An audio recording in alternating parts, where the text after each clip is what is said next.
Hamas-Israel complete fifth hostage prison exchange under ceasefire deal. Lebanon forms new government after 2 years of political stalemate.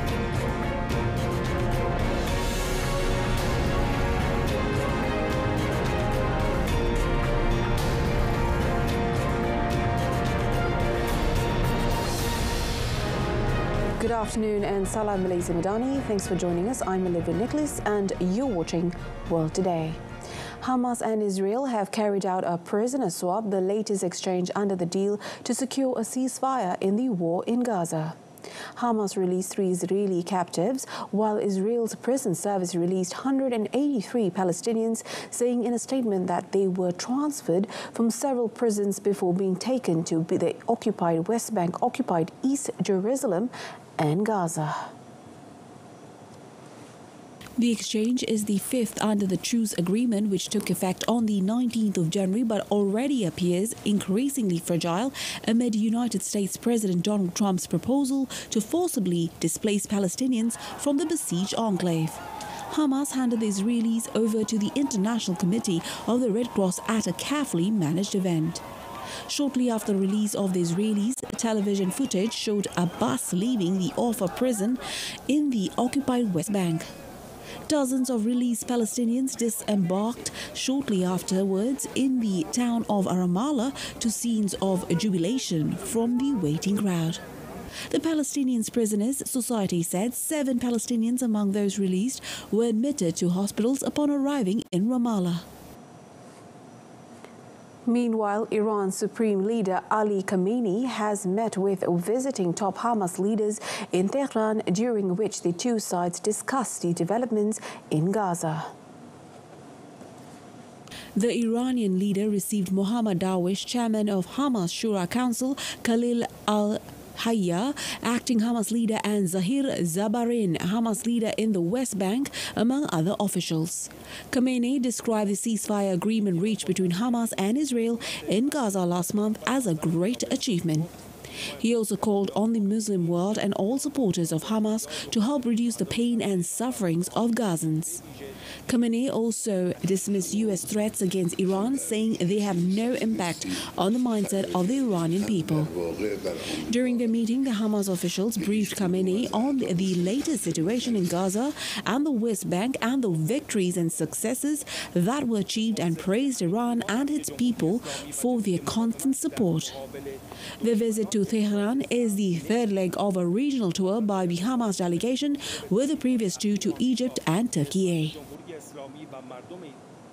Leaders at an unprecedented joint summit of Eastern and Southern African blocs aimed at diffusing the crisis in Eastern Congo urged all parties to hold direct talks, including with Rwanda-backed rebels, whose advance has fanned fears of a wider war. The first ever summit of both Eastern and Southern African blocs reflects the continent's deep concern over the crisis and the standoff between Congo and neighboring Rwanda, which denies allegations it is fueling the conflict with its own troops and weapons. The two groupings have so far been broadly divided over the conflict, with the Eastern Bloc closer to Rwanda's call for dialogue and Southern countries backing Congo and angry over the deaths of peacekeepers.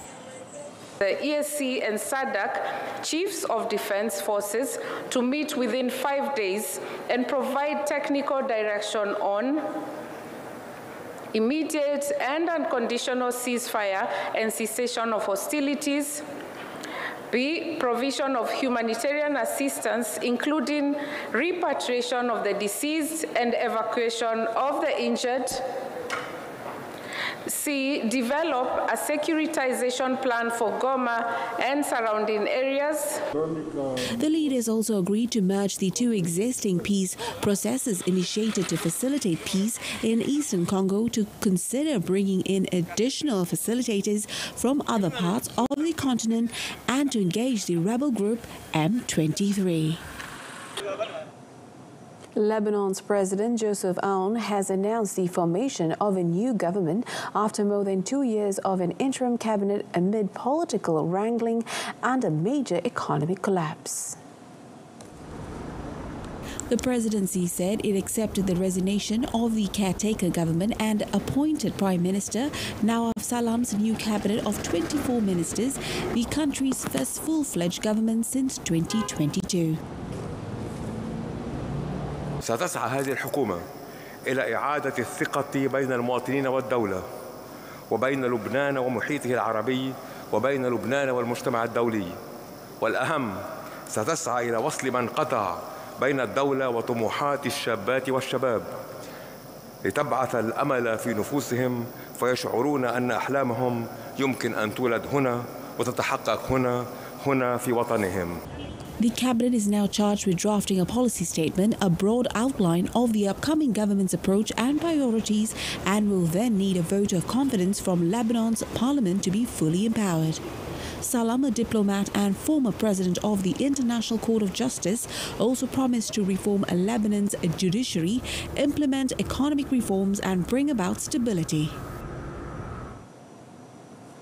Narendra Modi's party has claimed victory in state polls in Delhi, regaining control of the capital's regional government for the first time in almost 3 decades and buoying the Prime Minister ahead of a meeting with US President Donald Trump next week.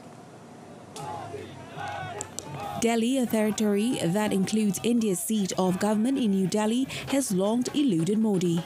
While his Bharatiya Janata Party holds all of the territory seats in the national parliament, its legislative assembly was most recently controlled by the populist Aam Aadmi Party.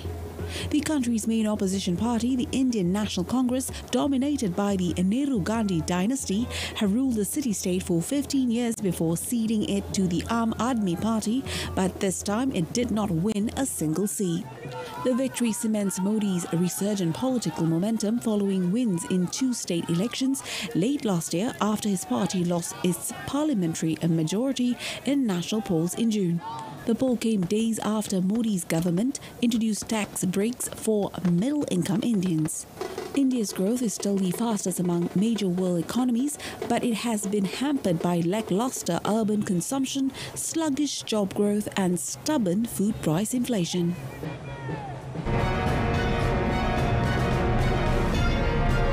Still ahead, Trump revokes security clearances for top diplomat security official under Biden.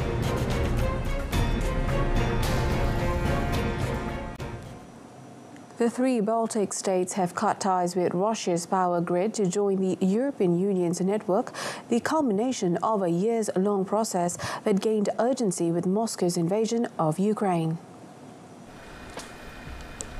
Estonia, Latvia and Lithuania, all former Soviet republics that are now in the European Union and NATO, had wanted to block Russia's ability to geopolitically blackmail them via the electricity system. Lithuanian Energy Minister Žygimantas Vaičiūnas said the Baltics were operating in so-called isolated mode before they integrate with the European grid via Poland today. A total of 1.6 billion euros have been invested in the synchronization project across the Baltic states and Poland. The Baltics have long prepared to integrate with the European grid but face technological and financial issues. The switch became more urgent after Russia invaded Ukraine in 2022, spooking the Baltic states into thinking they could be targeted. They stopped purchasing Russian gas and electricity after the invasion, but their power grids remain connected to Russia and Belarus, controlled from Moscow.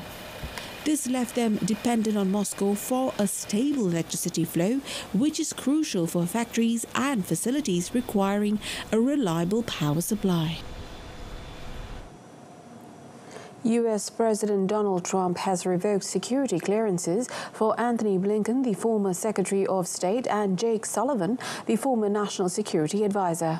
The move came a day after Trump said he had revoked the security clearance for his predecessor, Joe Biden, stopping his access to daily intelligence briefings. Trump also revoked security clearances for Biden's Deputy Attorney General Lisa Monaco, who helped coordinate the Department of Justice's response to the 6th of January 2021 attacks by Trump supporters on the U.S. Capitol. White House officials said Trump also removed the clearances of New York Attorney General Letitia James and Manhattan District Attorney Alvin Bragg, both of whom led cases against Trump. While the revocations may not have immediate impacts, it is another sign of the growing rift in Washington. So good to see you.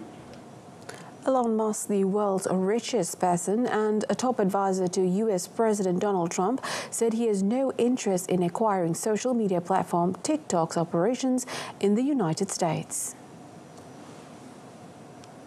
TikTok is facing down a U.S. law that ordered the company broken off from its Chinese owner ByteDance or otherwise be banned in the United States over national security concerns regarding the data IT gathers on users. In one of its first acts in office, Trump ordered a pause on enforcing the law that should have seen TikTok effectively made illegal in the country a day before he took office for a second term. Soon after, Trump said he would be open to Musk, the owner of social media platform X, Tesla, and a slew of other companies buying the platform. Musk, however, said he did not wish to acquire the company. Musk bought social media giant Twitter, which he renamed X, for $44 billion in 2022, insisting he was doing so in order to safeguard free speech. Elsewhere, a traffic accident involving a bus in southern Mexico, which took place in the early hours of yesterday morning, killed at least 41 people. The local authorities said the bus, which was carrying 48 people, collided with a truck, resulting in the deaths of 38 passengers and 2 of the drivers, adding that the driver of the truck also died. The bus also completely burned out after it was engulfed by flames following the collision, with just the skeletal remains of the metal frame left standing. In a post on Facebook, bus operator Tours Acosta said it was profoundly regretful about the incident, adding that it was working with the authorities to find out what happened and if the bus had been traveling within the speed limit. Record-breaking snowfall across Hokkaido and Sea of Japan coastal areas of Honshu brought traffic and train services to a standstill in many areas, as even more snow was forecast for the weekend. The Japan Meteorological Agency urged people in the affected areas to think twice about going anywhere, as television footage showed a resident struggling to dig out cars buried deep in snow in just hours. Authorities said a man in his 70s from Tokamachi in Niigata Prefecture has died, and 26 others in 8 prefectures were injured in accidents caused by snow that has piled up since 4th of February. In the meantime, Tokaido Shinkansen trains were forced to travel at lower speeds in Shiga Prefecture due to heavy snow. Difficulties in clearing the snow along the Yamagata Shinkansen line in eastern Japan meant that service between Fukushima and Shinjo remained suspended for the entire day. The Yamaguchi River and National Road Office in western Japan said dozens of cars were stuck along a national road in Sanyo Onoda, Yamaguchi Prefecture. Authorities also warned of major traffic disruptions as heavy snow was forecast to continue over a wide area due to a cold air mass that strengthened from the evening of 7th of February.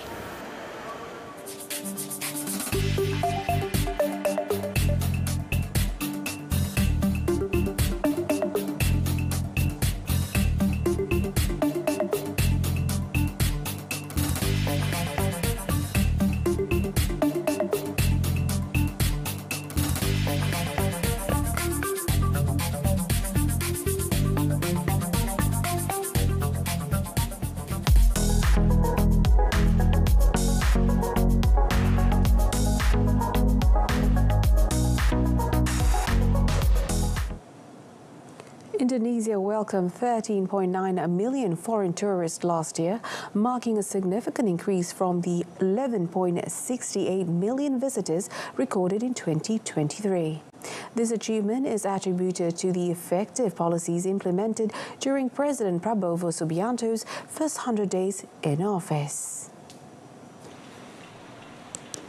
In a statement, Tourism Minister Widianti Putri said stable political and social conditions in Indonesia, coupled with its diverse nature-based tourism offerings, have made the country a safe and attractive destination for international visitors. According to data from Statistics Indonesia, the majority of foreign tourists last year came from Malaysia, followed by Australia, Singapore, China and Timor-Leste. These top source markets reflect Indonesia's appeal to both regional and long-haul travelers. The average spending per tourist during their stay in Indonesia was approximately $1,391, with the majority allocated to accommodation, food and beverages. Vietnam's National Industrial Production Index fell by 9.2% in January compared to the previous month. Compared to the same period last year, the index expanded by 0.6%. According to local media citing the General Statistics Office, the processing and manufacturing sector increased by 1.6% year-on-year. Meanwhile, the office said the electricity production and distribution sector grew by 0.4% and the water supply and waste management sector jumped by 9.2%. The mineral exploitation reported a 10.4% year-on-year decline. According to the General Statistics Office, a number of key industries gained significant year-on-year growth during this cited period, including automobiles and television.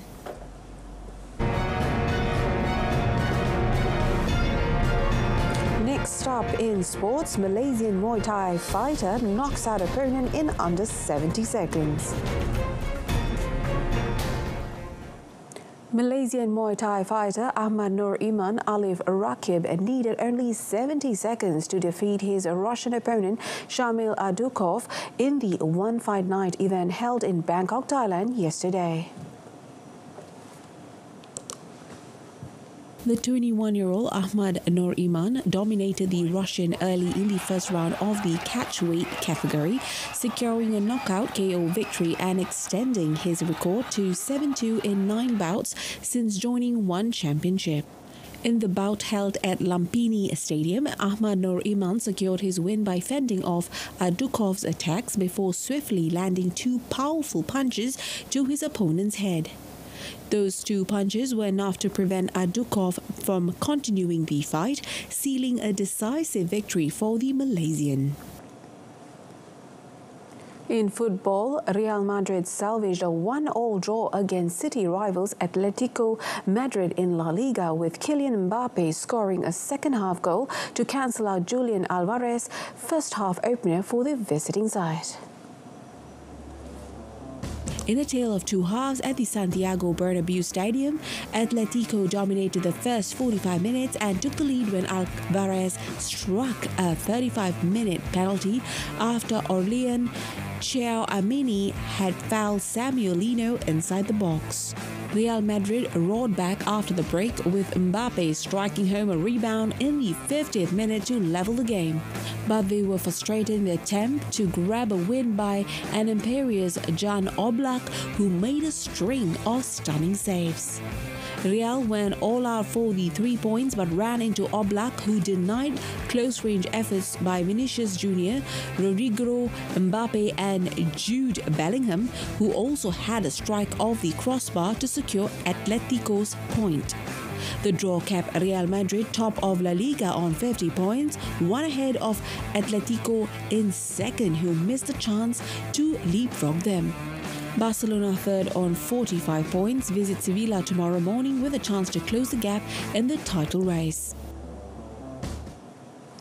Moving on to tennis, Carlos Alcaraz scrapped his way into the final of the Rotterdam Open with a hard-fought and entertaining 3-set 6-4, 6-7, 6-3 win over Hubert Hurkacz. Alcaraz got off to a slow start, broken to love in his very first service game and allowing Hurkacz to race in, and then fought his way back into the match with a break of his own, seizing the game with a forehand smash. In an earlier match, Australia's Alex de Minaur brought to an end the extraordinary giant-killing run of Italian qualifier Matteo Bellucci with a straight sets win. De Minaur was too consistent for the error-prone Bellucci, who was unable to repeat his earlier heroics against Daniel Medvedev and Stefanos Tsitsipas, going down 6-1, 6-2. Despite falling to a 67th-minute defeat to de Minaur, Bellucci can reflect on a breakthrough week in Australia dominated on the first day of the third round of the Sail GP season as skipper Tom Slingby nailed his starts to give the home team wins in two of the 4 races in tricky conditions on Sydney Harbour. The 3-time champion Australians, who won the second round of the series in Auckland last month, finished third in the opening race and were piped by Britain in the second before 2 commanding victories. Britain, who led the season rankings coming into the weekend, trailed the Australians by 5 points, with Switzerland, who won the day's opening race, third a further 2 points back. France, who were unable to race in the first 2 stops of the season because of issues with their boat, made a strong return to the fleet and ended the day 4th in the standings. Peter Burling's New Zealand boat continued to struggle at the start and will go into day 2 in 8th place, a hefty 30 points behind Australia. The United States boat capsized while being towed out to training on Friday, causing extensive damage to the catamaran and forcing the team to pull out of the race weekend. Germany were the most heavily penalised and lost 20 points from its 2025 season score and 32 points for the Sydney event, leaving them still 21 points in arrears at the end of day 1.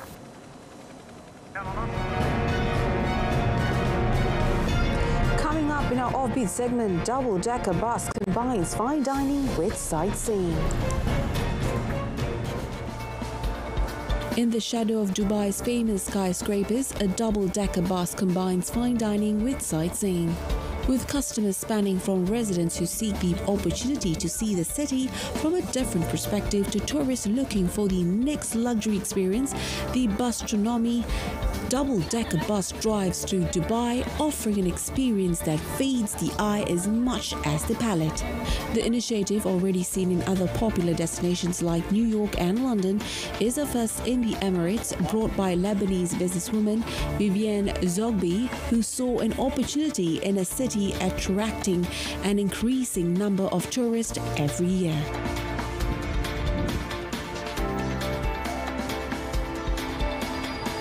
Bustronomy is a panoramic restaurant in Dubai. The target is to showcase all the iconic landmarks from a new perspective. When you are sit on the upper level from the double-decker, you can see the landmarks from a new perspective. You cannot see from any other car or any other bus. You have also a tablet on your table in 6 languages where you can get all the information about Dubai. Customers, residents and tourists alike said they liked the experience, being able to learn about the city's landmarks and enjoy a meal in a relaxed environment at the same time. Nigerian artist Sharif Abdul Rauf has distinguished himself in the art scene with his unique technique of creating beautiful portraits by cracking glass. With just a drill bit, the 30-year-old Abdul Rauf can meticulously strike a glass to control the impact and create precise cracks using his bare hands. These repeated actions form the features of his subjects, a method that he refers to as knacking. Abdul Rauf's journey into cracked glass art began in 2023 when he stumbled upon a similar technique in an online video. The self-taught artist has produced over 80 masterpieces for clients both within Nigeria and internationally. I use 8mm glass. Though when I started with 5mm glass, but I used to have a problem whenever I bill it to the owner. Sometimes it's break before you get to the owner. So I decided using 8mm, and since when I started using 8mm, everything is okay. it doesn't break anymore. Depending on the complexity of the subject, a piece can take him from 6 hours to a few days to complete. In order to avoid damage during delivery, Abdul Rauf said he uses 8mm glass for his work. Abdul Rauf's cracked glass artwork not only challenges traditional methods, but also adds a unique flavor to the local art scene.